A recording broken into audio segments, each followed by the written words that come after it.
Et bienvenue, c'est Samir, on est sur TPMY.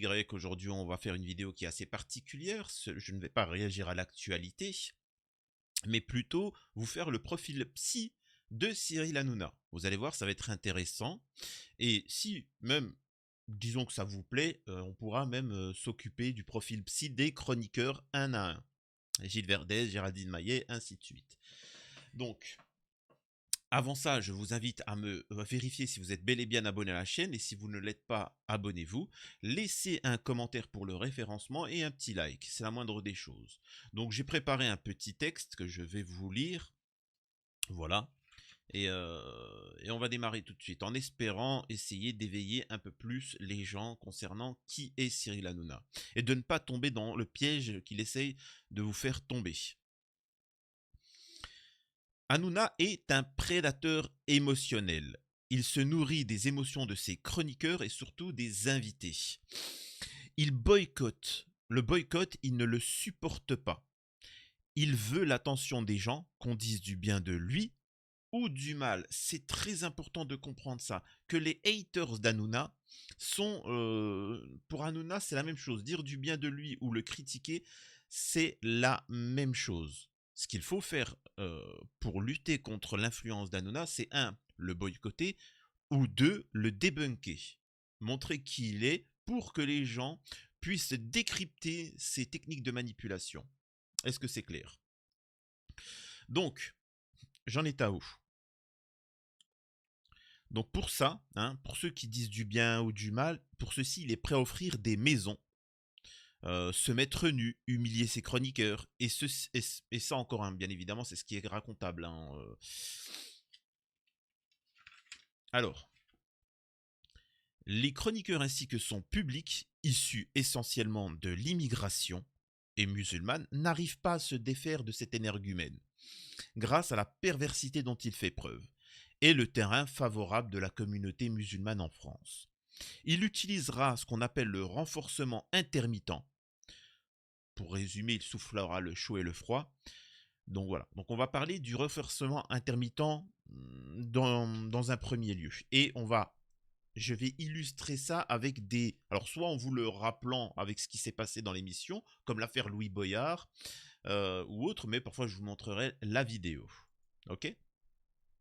Le renforcement intermittent est un type de conditionnement opérant dans lequel une récompense n'est donnée que périodiquement, au lieu de chaque fois que le comportement souhaité est démontré.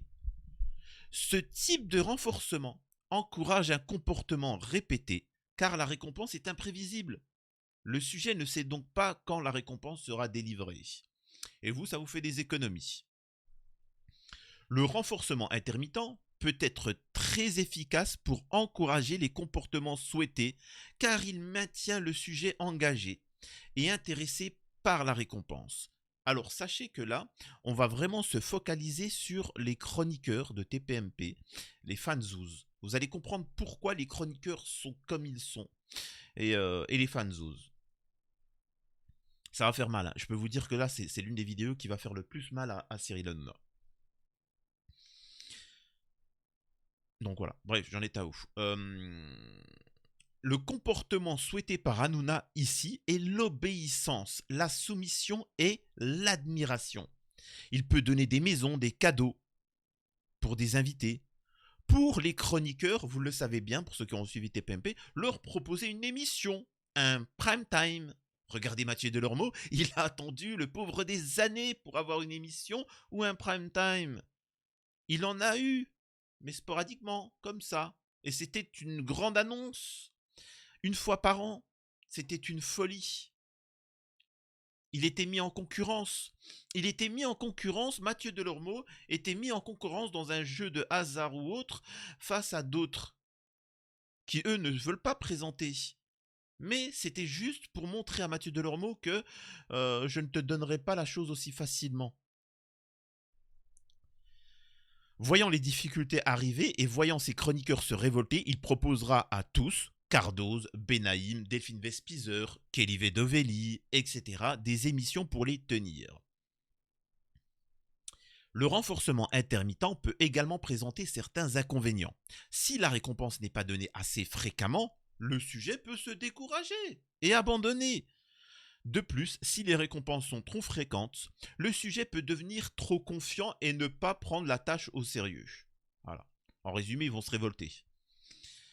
Et, ceci, c'est le cas de beaucoup de chroniqueurs ayant vu le système Hanouna, qu'il n'y avait aucun avenir à ses côtés, hormis de servir de faire-valoir. C'est pour ça qu'il y en a beaucoup qui sont par Camille Combal, etc., qui sont partis et qui sont heureux. Alors, encore une fois, là, je vais tout vous expliquer les comportements, pourquoi certains sont partis, pourquoi ils ont coupé les ponts avec Cyril Hanouna, pourquoi Hanouna n'arrête pas de dire que vous êtes ces petites beautés, pourquoi il est d'accord avec tout le monde, pourquoi... Vous allez vraiment connaître le personnage de A à Z. C'est pour ça que je vous dis que c'est l'une des vidéos qui va lui faire plus de mal. D'ailleurs, c'est pourquoi c'est le seul qui fait ça. Hein. Il prend le soin d'avertir uniquement à partir de midi les chroniqueurs s'ils feront partie de l'émission.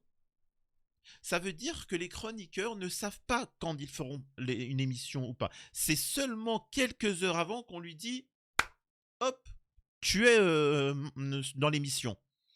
Et c'est pour ça que certains, pour lutter contre ça, ont décidé de dire « Non, non, non, tu me mets juste le vendredi ou juste le jeudi, stop ». Comme ça, au moins, ils sont sûrs et ils ne tombent pas dans cette manipulation-là.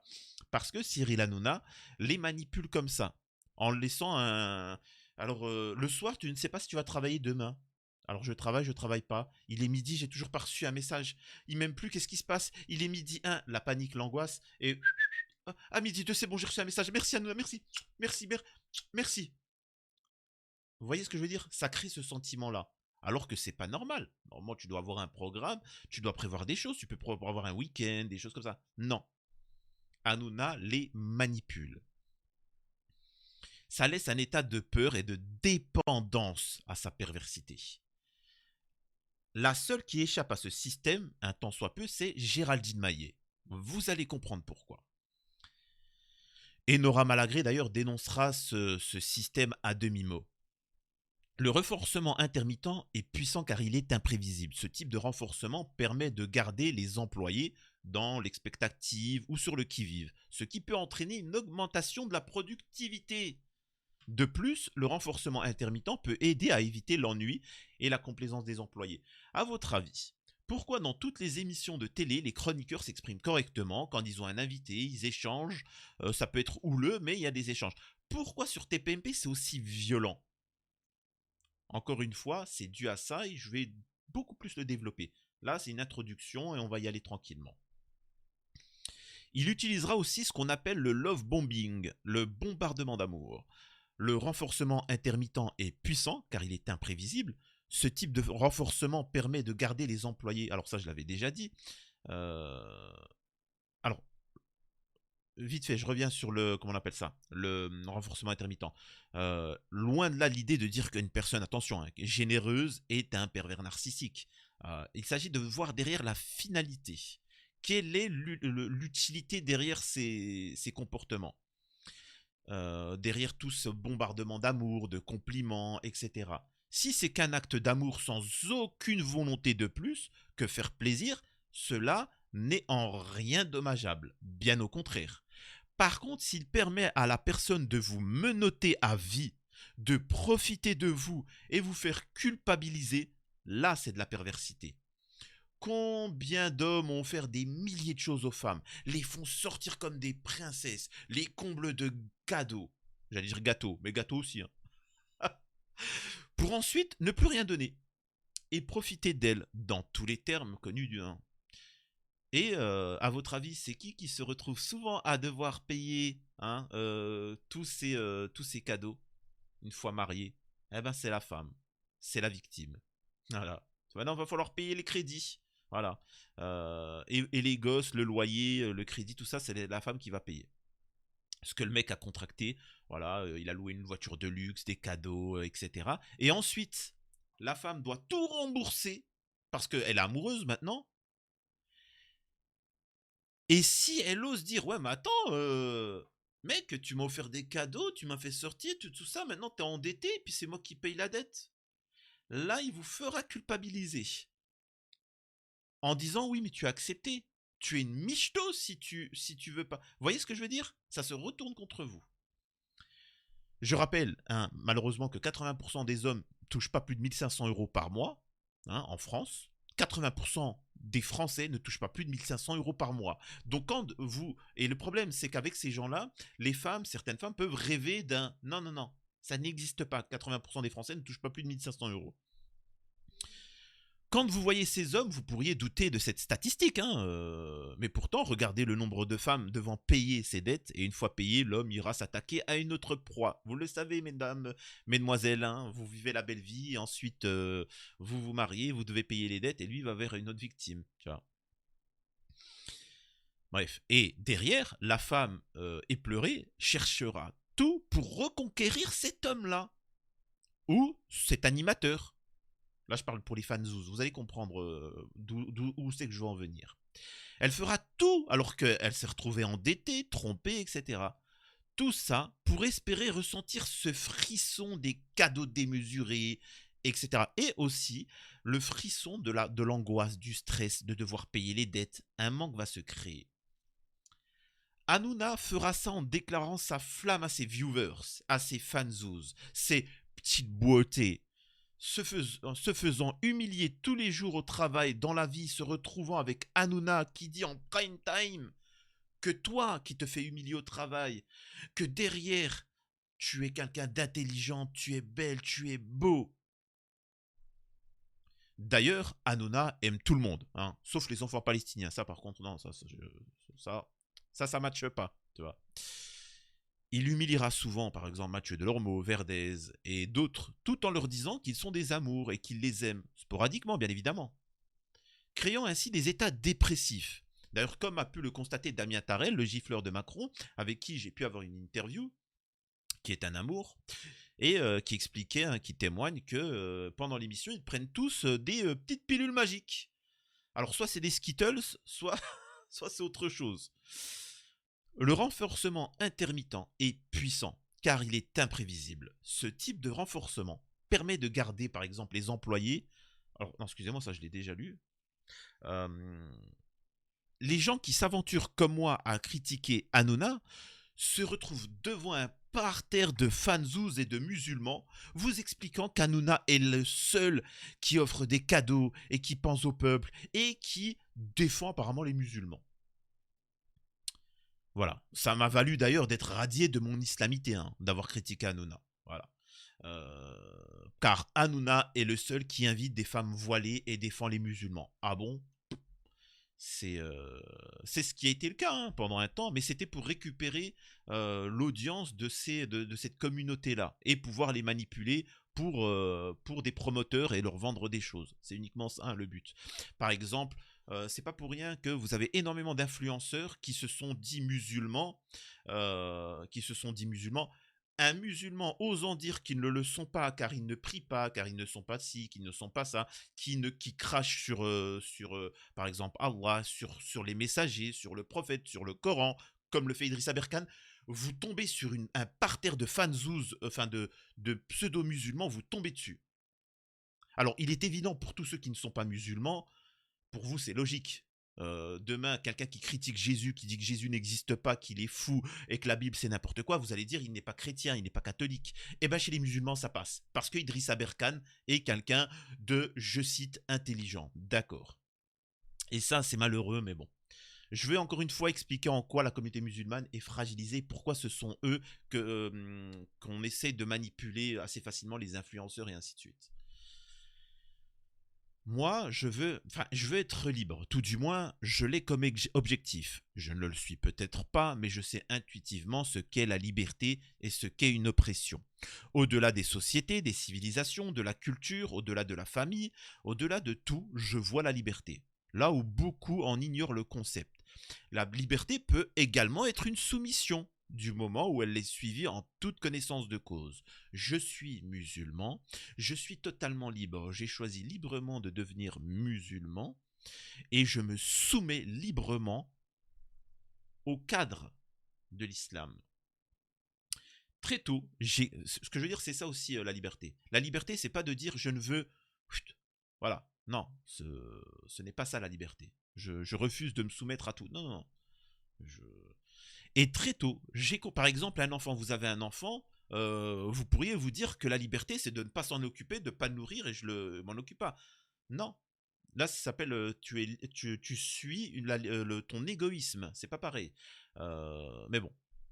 Très tôt, j'ai compris qu'Hanouna a endossé ce rôle maléfique de vous priver de votre liberté. Et c'est pourquoi je me suis levé, comme mes ancêtres, hein, qui ont donné par millions leur vie en Algérie, non pas pour le PIB, comme certains te parlent, hein, ils te parlent de la révolution des résistants algériens, comme s'ils avaient fait ça pour avoir un pays le plus riche au monde. Non pas pour le PIB, ni pour la richesse, ni pour le pétrole, ni pour le gaz, ni pour le respect, hein.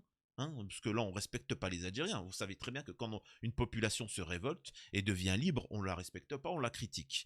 Ni pour la gloire, ni pour l'amour, ni pour la haine, mais uniquement pour la liberté. C'est ancré en nous, les Algériens, hein, je précise. On est connus pour s'emporter vite face à une injustice. Ça, si vous avez des Algériens autour de vous, ils ont plein de défauts, des qualités, mais face à ça, vous pouvez les voir qui s'emportent immédiatement. Une privation de liberté qu'ils jugent malsaine, voilà, hein, là tout de suite tu les vois partir. Alors, revenons-en sur la technique du love bombing, le bombardement d'amour.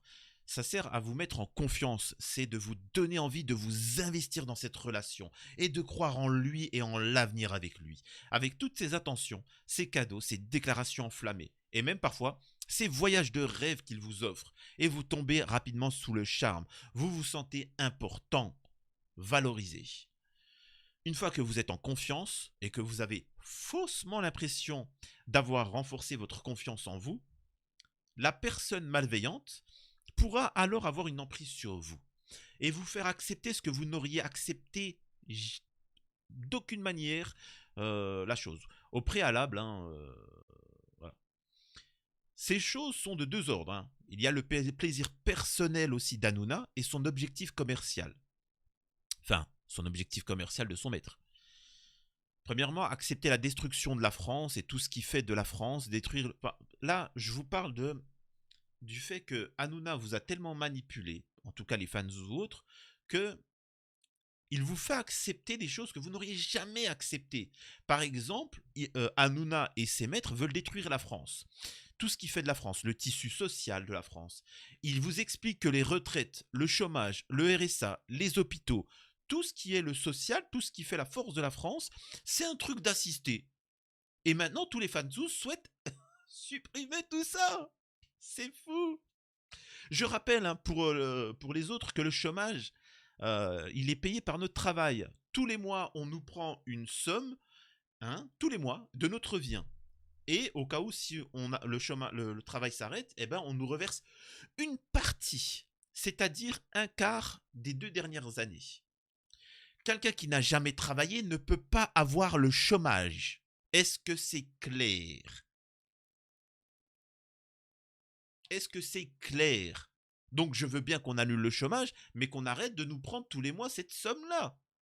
Mais les fanzous sont tellement sous manipulation qu'ils ne peuvent pas comprendre ça.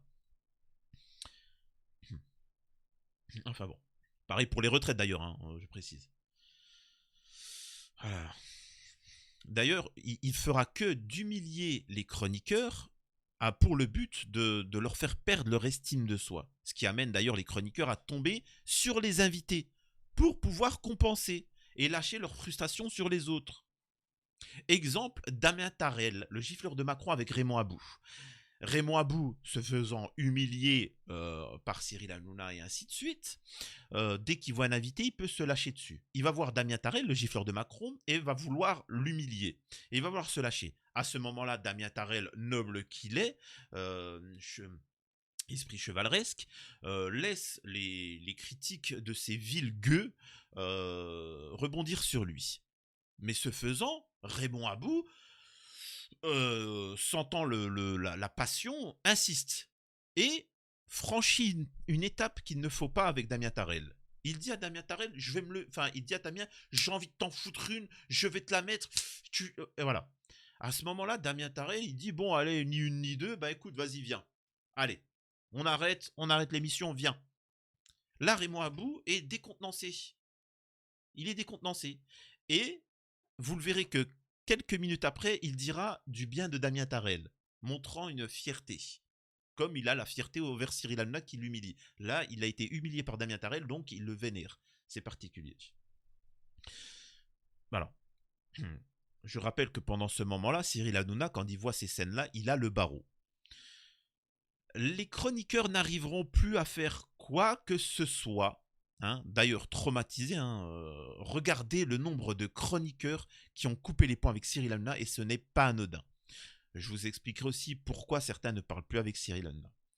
Delormeau, quand il va arrêter TPMP, sera en panique. Il expliquera d'ailleurs sur un live avec un psy ne pas être bien, de ne pas être à la télé, qu'on ne veut pas le prendre. Il pleurera, il va gémir. Pourtant, ça fait juste 2 mois qu'il a arrêté. Mais son estime de soi est tellement faible qu'il panique au moindre refus. Il espérait quoi? Que 2 mois, toutes les chaînes allaient déprogrammer leurs projets pour lui? C'est-à-dire que même si une chaîne souhaite avoir Delormeau, ils vont lui dire écoute, tu reviens dans 6 mois, là on a un contrat pour telle émission, il faut qu'on s'organise, tu m'intéresses, mais on ne peut pas te prendre comme ça. Ça montre à quel point il était traumatisé. Enfin bon. Et d'ailleurs, surtout qu'avec comment on appelle ça, la communauté qu'a Mathieu Delormeau, la visibilité qu'il a, son projet peut se le créer lui-même. Demain, il crée une chaîne YouTube, une chaîne Twitch. Il gagnera immensément plus que ce qu'il gagne sur TPMP. Alors vous allez me dire, c'est pas qu'une question d'argent. Il gagnera une visibilité beaucoup. C'est-à-dire que tu as des viewers qui font plus de vues que TPMP. Donc, mais Hanouna l'a enfermé dans un paradigme. D'ailleurs, vous comprenez pourquoi ces gens ont été si violents avec les non-vax et avec les Noirs et les Arabes. Car pour eux, c'était un moyen de ne pas dire ces 4 vérités à Hanouna, mais de se lâcher, de compenser. Voilà. Alors, on va poursuivre. Là, encore une fois, sur l'aspect psy de Cyril Hanouna. Pour qu'un enfant puisse évoluer vers un raisonnement approprié, il expérimente les échecs, les frustrations, accompagné d'une mère, d'un parent, présente, attentive, patiente, consolante et encourageante. À force de répétition de ces moments de honte, normalement suivis de la réparation face à une mère aimante, le cerveau intègre et développe des circuits qui lui permettent de réparer la honte tout seul, c'est-à-dire de faire face aux situations de stress de manière appropriée. Je fais une petite pause pour vous dire, je compte sur vous pour vous abonner et laisser un commentaire et de me rejoindre sur mes réseaux sociaux. Très important. Il y a un lien, vous cliquez dessus et vous aurez tous mes réseaux, suivez-les. Et aussi, je suis en live du lundi au vendredi de 22h à 23h sur TikTok et Twitch. Je compte sur vous, pour ceux qui ont TikTok, de me rejoindre là-bas et de me donner de la force. On se développe sur TikTok et c'est génial. Je poursuis. Si cet apprentissage n'a pas lieu, si son environnement est nocif, l'enfant va s'y adapter en évitant de faire et d'être tout ce qui mène à la honte et poursuit tout ce qui mène à la récompense, soit l'amour d'une mère. Ainsi, chez l'enfant victime d'une mauvaise mère, les circuits cérébraux responsables sont sous-développés. Donc, pour survivre, le pervers sait fabriquer un faux soi. Cet handicapé de la vie doit à tout prix maintenir l'illusion de son soi inventé. Alors, vous savez très bien ce qu'est le soi inventé de Cyril Hanouna. C'est un grand sportif de renom, un grand humoriste, quelqu'un de généreux, quelqu'un d'intelligent, quelqu'un de compétent, et tout ce qui s'ensuit. Un danseur hors pair. Voilà. La perversion narcissique est une structure pathologique provenant de manques affectifs et de failles problématiques non résolues dans l'enfance. Le pervers narcissique oscille entre 3 et 5 ans d'âge mental. Voilà. Est-ce que j'ai vraiment le besoin à vous les fans Zouz ou autres, de prouver que l'âge mental de Cyril Hanouna c'est 3 à 5 ans? Est-ce que je dois vous montrer toutes les séquences où ça parle pipi caca, où il jette... C'est vraiment à ce niveau-là? Hein? Je dois vraiment en arriver à là? Ou c'est bon, ça vous suffit? La vidéo risque de durer longtemps, donc je vais pas plus développer. Lui dire non est insupportable pour lui. Rappelez-vous de l'affaire Louis Boyard. qui a mentionné Bolloré. Hanouna, s'il était adulte et s'il n'avait pas cette pathologie, il aurait pu protéger son maître, dire et nuancer le propos. Dire qu'un chef d'entreprise, un multimilliardaire, peut amener à prendre des choix drastiques qui vont mettre en difficulté certains, en effet, mais pour amener le plus grand nombre à avancer économiquement. Ou je ne sais quelle technique de langage il aurait pu utiliser. Non. Il nous a fait une crise, tel un gosse. D'ailleurs, vous pouvez voir que l'adulte ici, c'est Louis Boyard. Le seul, hein, d'ailleurs, hein, ça a été Louis Boyard. Et voilà, mais bon. Louis Boyard, d'ailleurs, a rappelé à plusieurs reprises à Hanouna qu'il perdait le contrôle, que c'est tout à fait normal ce qu'il a dit, mais que sa réaction est démesurée et l'enjoint à récupérer ses esprits.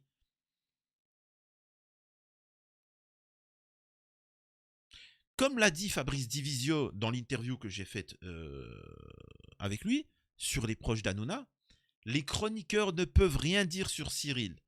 À ce moment-là, avec l'affaire Louis Boyard, ils étaient terrorisés de voir leur maître se confronter à un esprit libre.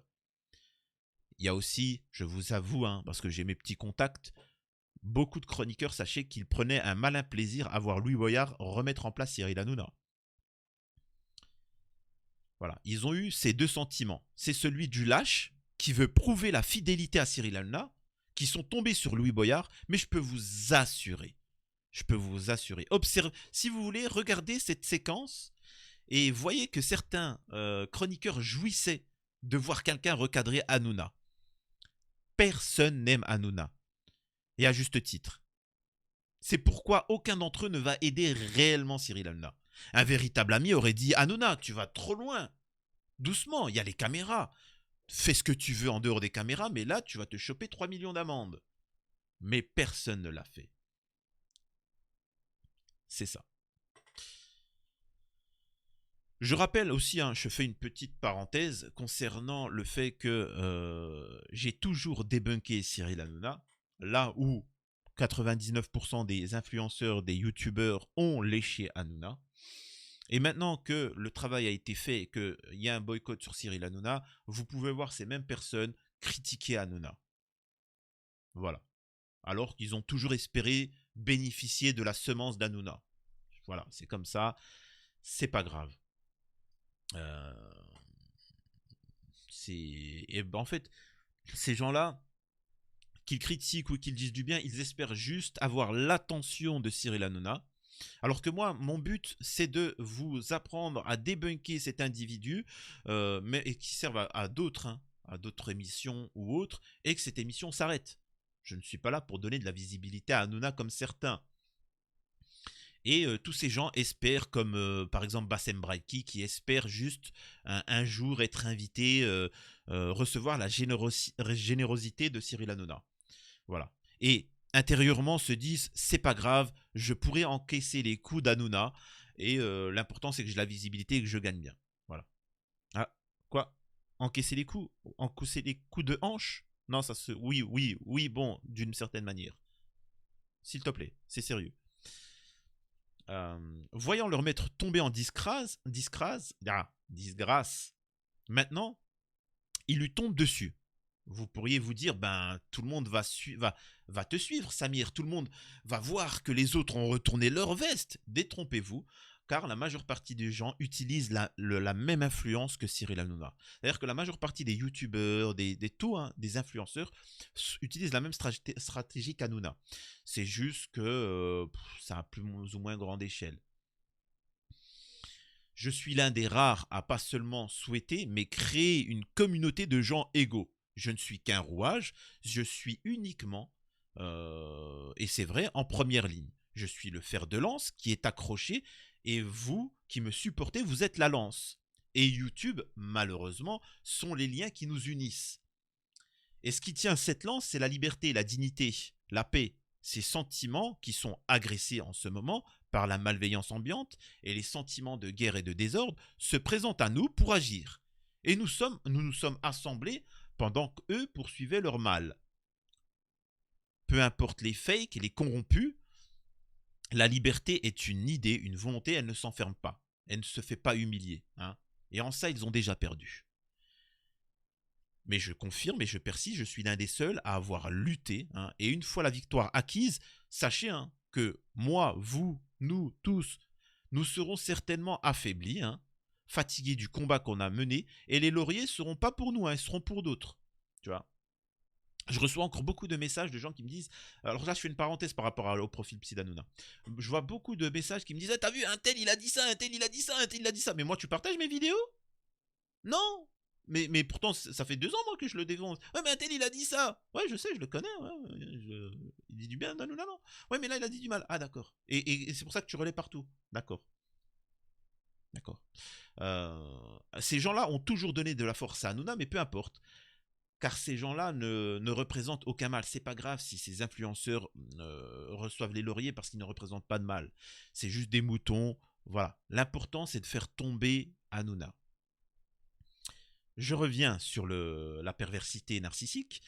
Il n'a pas intégré les codes relationnels et sociaux les plus élémentaires, car il ou elle, là on parle de Cyril Hanouna, a manqué de repères et de modèles relationnels dans l'enfance.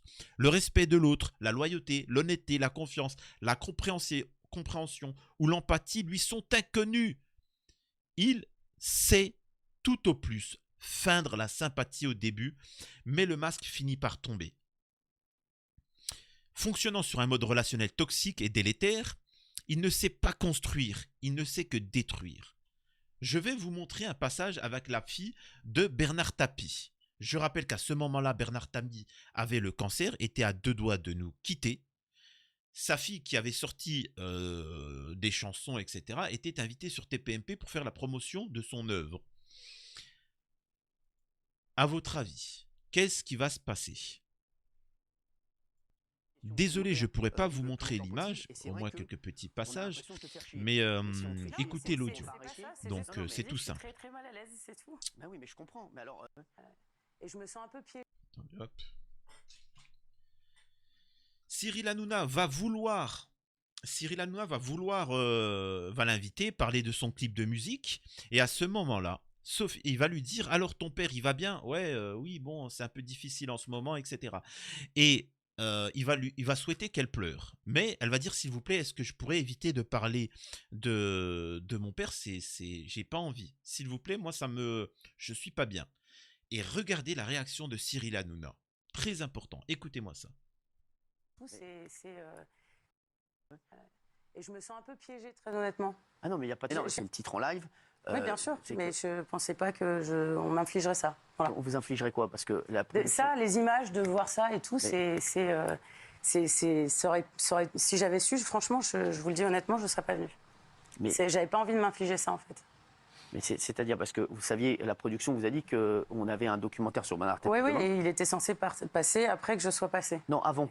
Moi, j'avais pas compris ça et je pensais que voilà, ce serait pas exactement. C'était avant en fait que vous soyez passé. Là, on avait clôturé sur le documentaire. On voulait vraiment voilà, parler de vous. Oui, ce combat de ton père et ton combat à tes côtés avec tous tes frères et sœurs et toute ta famille. Aujourd'hui, est-ce que tu as peur tous les jours quand, voilà, non, mais c'est vrai, tu te dis, voilà, il faut que je profite à fond. Là, il insiste, il veut absolument qu'elle parle et il veut lui lâcher des larmes. Il veut la faire pleurer. De mon papa, est-ce que ça coule de source, quoi. Ouais, c'est ça. C'est question rhétorique, quoi. Enfin, c'est évidemment. Je te sens un peu énervé, toi. Là, elle le remet en place. Elle montre à quel point cet individu est ignoble. Excuse-moi, ton père que t'aimes, il est en train de mourir d'un cancer, il souffre le martyre, il appelle à l'aide, il va nous quitter. Est-ce que tu trouves ça dramatique? Non, en fait, écoute, je danse la polka, je suis en train de m'amuser, je suis en train de kiffer ma best life.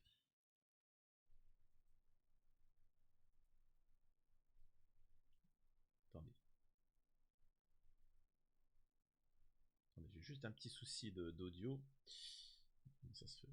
C'est vrai, tu te dis, voilà, il faut que je profite à fond de mon papa. Est-ce que ça coule de source, quoi. Ouais, c'est ça. C'est question rhétorique, quoi. Enfin, c'est évidemment. Je te sens un peu énervé, toi. Je suis énervé. C'est vrai. C'est ça le problème de la famille Tapie. Alors, je t'assure, c'est des amis, hein, que ce soit Stéphane et Sophie. Et encore. Mais on peut s'en foutre. On peut s'en foutre plein la gueule. Non, mais c'est vrai. Non, mais je t'explique. Moi, je suis très content de t'avoir. Si t'es pas contente d'être là, tu peux y aller, ma Sophie. Moi, je t'aime beaucoup. Non, mais je vais. Non, mais c'est bon parce qu'à un moment, c'est bon. Tu vois, j'ai été sympa. je t'aime beaucoup, j'ai été sympa avec toute la famille tout le temps. Là, à un moment, c'est vrai que j'aime beaucoup Bernard Tapie, mais à un moment, il faut avoir aussi un petit peu de respect pour nos téléspectateurs, pour l'équipe ici, pour moi. Et pourtant, j'ai l'impression de répondre à des questions qui me paraissent...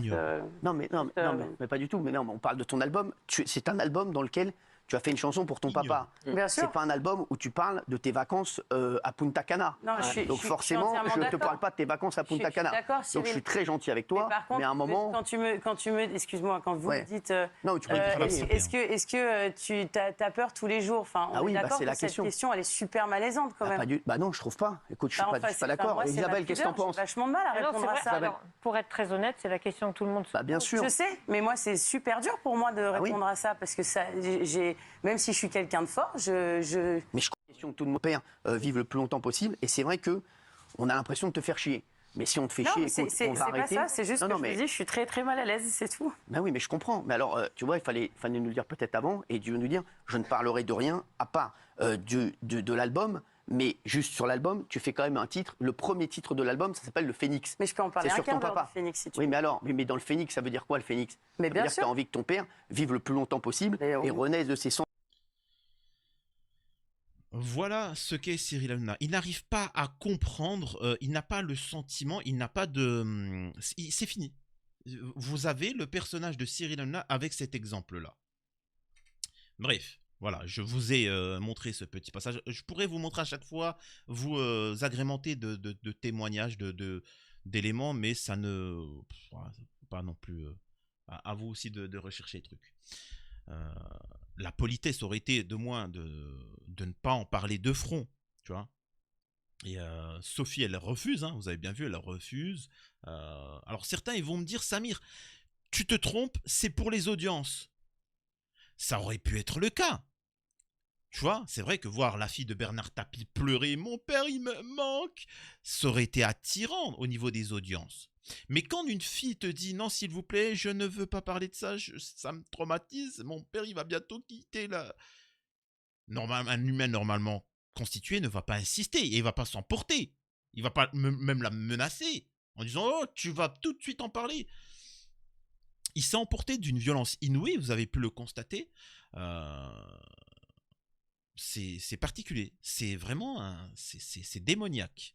Et c'est normal, il faut que vous compreniez qu'à ce moment-là, Sophie, moi je la vois comme une victime, mais les fanzouz, les chroniqueurs et surtout Cyril Hanouna voient Sophie Tapie comme un démon qui a osé refuser la jouissance et le plaisir quotidien de Cyril Hanouna.